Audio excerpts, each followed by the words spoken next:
Hello everyone, welcome back to my channel. This is Khushi and today we are going to discuss about the Israel and Gaza war. आप सब ने newspapers में, news channels में, outlets में पढ़ा होगा कि किस तरह से इसराइल और गाज़ा की जो वॉर चल रही है, उनके बीच में जो कॉन्फ्लिक्ट चल रहे हैं वो किस तरह से बढ़ते जा रहे हैं, इंटेंस होते जा रहे हैं।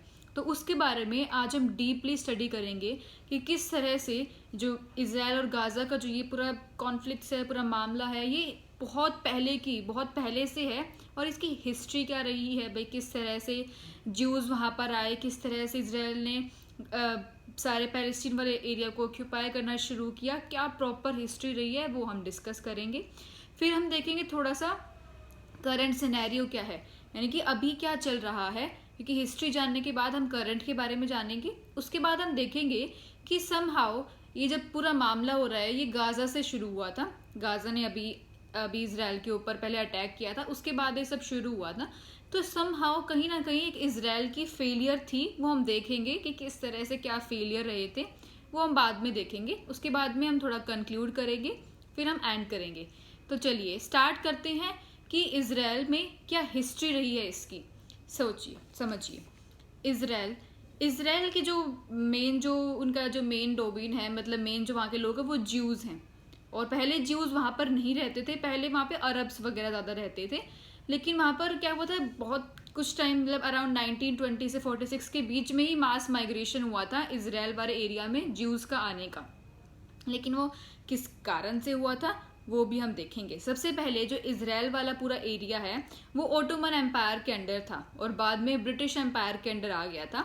और ब्रिटिश ने कोशिश करी कि मास माइग्रेशन करा सके हम ज्यूज़ का उस एरिया के अंदर, लेकिन पहले ज़्यादा मास माइग्रेशन नहीं था, पहले लोग इतना इंटरेस्ट नहीं ले रहे थे, नहीं जा रहे थे। लेकिन जब देखा गया कि कितना ओप्रेशन हो रहा है उनके ऊपर नाजी लैंड में, जर्मनी के अंदर, तब उन्होंने मास माइग्रेशन शुरू किया इसराइल की तरफ, यानी जिसको पैलेस्तीन कहते थे पहले, तो पैलेस्तीन की तरफ, जहाँ पर पहले से ही अरब्स रह रहे थे।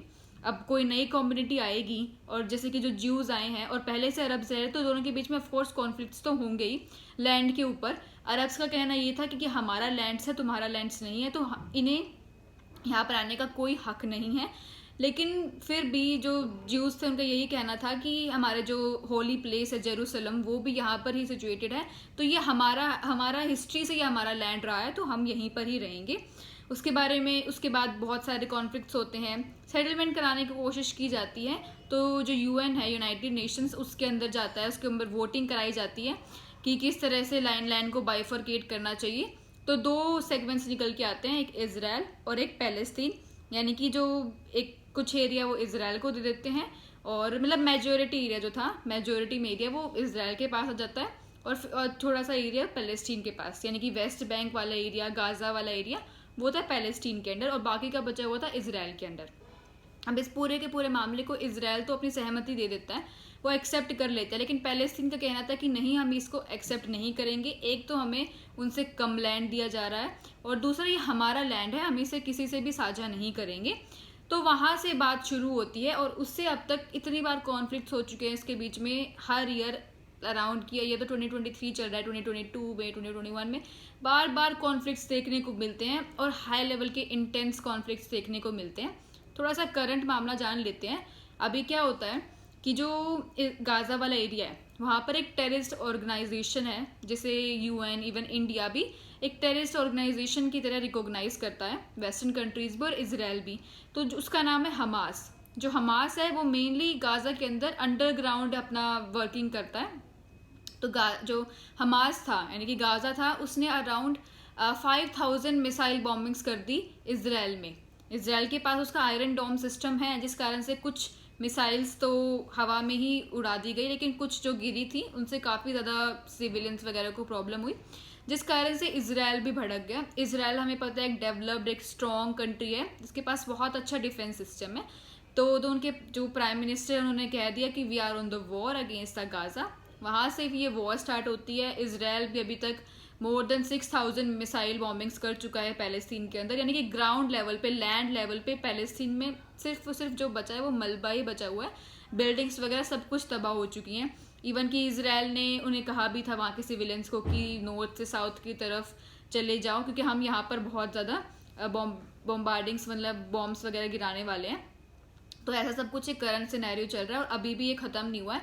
अलग अलग कंट्रीज़ अपने अपने व्यूज़ दे रही हैं। जैसे कि वी ऑल नो कि यूएस बहुत बड़ा सपोर्टर है इसराइल का, तो of course he is in favour. Even India ने भी अपना शो किया है कि हम बहुत दुखी हैं कि भाई किस तरह से गाज़ा के अटैक के बाद जो इसराइल में सिविलियंस मारे गए हैं उनको लेकर के हम अपनी सिंपैथी दिखाते हैं।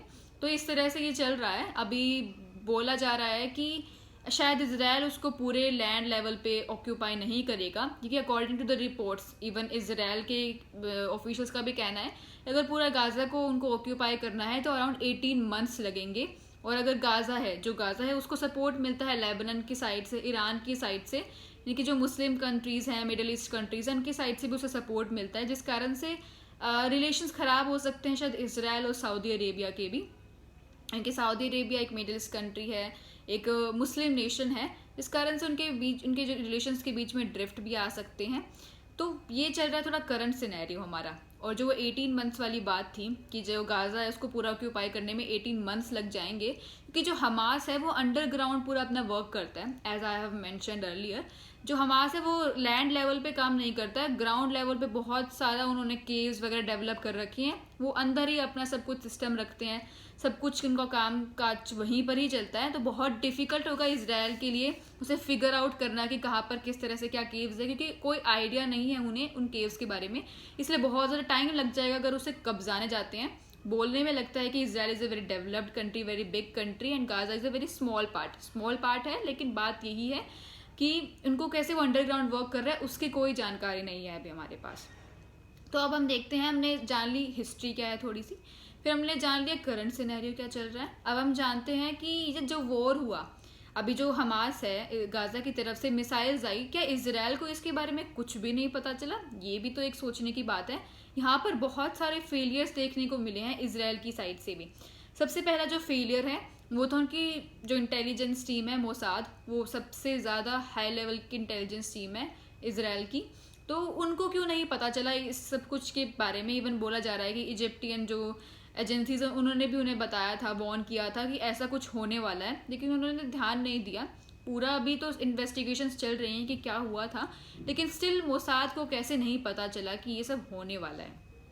लेकिन हम देख सकते हैं कि वहाँ का जो सिस्टम उन्होंने बॉर्डर्स पे जो बैरिकेड्स वगैरह जो भी यूज़ कर रखे हैं वो बहुत ही हाई लेवल टेक्नोलॉजी के हैं, तो उसको भी वो पूरी टेक्नोलॉजी से ही ऑपरेट होते हैं। तो उसको भी किस तरह से जो हमास के जो मिलिटेंट्स वगैरह थे उन्होंने किस तरह से उसको बुलडोजर से तोड़ करके बाइक्स के थ्रू अंदर आए हैं, यानी बोट्स के थ्रू अंदर आए हैं। तो वो एक तरह से एक सिक्योरिटी इशू भी हम देख सकते हैं कि किस तरह से क्या रहा है। कुछ ना कुछ तो इसराइल के फेलियर्स भी रहे हैं, मोसाद की तरफ से हुआ या किसी और चीज़ की तरफ से हुआ। तो क्योंकि उनका बॉर्डर है वो हाईली सिक्योर्ड बॉर्डर है। इवन यूएस भी सेम जो अपना बॉर्डर है वो सेम जो टेक्नोलॉजी यूज़ कर रहा है अपने और मैक्सिको के बॉर्डर के बीच में, तो वो भी हम देख सकते हैं। अगर हम थोड़ा और गाज़ा हमास के बारे में जानें तो Hamas we know is a terrorist organization, और पहले अटैक उनकी तरफ से किया गया था। लेकिन जो वेस्ट बैंक वाला एरिया है वहाँ पर एक प्रॉपर पैलेस्तीन की सरकार चलती है। तो पहले वो सब एक ही था, लेकिन कॉन्फ्लिक्ट होने के कारण दो भागों में बट गया था। एक तो जो वेस्ट बैंक पे सरकार रूल कर रही है और एक हमास जो गाज़ा के अंदर है। अब हमास है उसे सपोर्ट मिलता है लेबनान के जो हेजबोल्ला है, हेजबोल्ला जो ग्रुप है वो एक तरह से वो भी एक प्रोमिनेंट टेररिस्ट ऑर्गेनाइजेशन की तरह ही है, और वो हमास से काफ़ी ज़्यादा पावरफुल है, यानी कि अगर उनकी तरफ से सपोर्ट मिल रहा है तो भी वो खतरा ही है। दूसरा ईरान उसको बहुत ज़्यादा सपोर्ट करता है, ईरान के जो रिलेशंस है वो इसराइल के साथ बिल्कुल भी अच्छे नहीं हैं, और वो एक मुस्लिम नेशन है जिस कारण से वो हमास को टाइम टू टाइम सपोर्ट करता आया है। तो इस तरह से ये था कि भाई किस तरह से हिस्ट्री से चला आ रहा है। और अगर हम अभी भी देखें तो जो हमें लैंड जो बाइफरकेट किए गए थे इसराइल और पैलेस्टीन को लेकर के, तो इसराइल ने जो बाद में कॉन्फ्लिक्ट्स होते हैं उसमें काफ़ी सारा एरिया पैलेस्तीन का भी कब्जा लिया था। यानी कि जो वेस्ट बैंक वाला जो एरिया है उसके अंदर पैलेस्तीन की सरकार तो रूल कर रही है, लेकिन वहाँ पे जो मेजर रूल है वो इसराइल का ही है। और बोला जा रहा है कि हमास ने ये इसलिए अटैक किया क्योंकि जो अल कासा जो मॉस्क्यू है वहाँ पे अंदर क्या था कि वहाँ पे जा कर के इसराइल के जो आर्मी थी या पुलिस वगैरह थे उन्होंने वहाँ जा कर के लोगों को मारा था, पैलेस्टीन के लोगों को। क्योंकि इसराइल का कहना था कि वो बार बार आके कॉन्फ्लिक्ट्स करते हैं, बार बार आके लड़ाइयाँ करते हैं और जाके छुप जाते हैं हल्का सा मॉस्क्यू के अंदर, तो इस कारण से उन्होंने वहाँ पर जाके किया था। इसलिए इस पूरे जो गाजा की तरफ से इस पूरे जो वॉर को है वो नाम भी अल कायदा फ्लड दे करके कहा गया है, इसी कारण से। तो हमने आई थिंक सारी की सारी इन्फॉर्मेशन कवर कर ली है, even small to a big alert सारी इन्फॉर्मेशन हमने बिल्कुल ही क्लियर कर ली है कि क्या फेलियर रही है, क्या करंट सिनेरियो, क्या हिस्ट्री रही है, क्या अलकायदा फ्लड क्या है, हम सब कुछ डिस्कस कर चुके हैं। तो I think that was all about the topic. अगर आपको वीडियो पसंद आई है तो आप इसे प्लीज़ लाइक एंड शेयर कीजिए, सब्सक्राइब कीजिए अगर आप न्यू है चैनल पे। तो थैंक यू वेरी मच।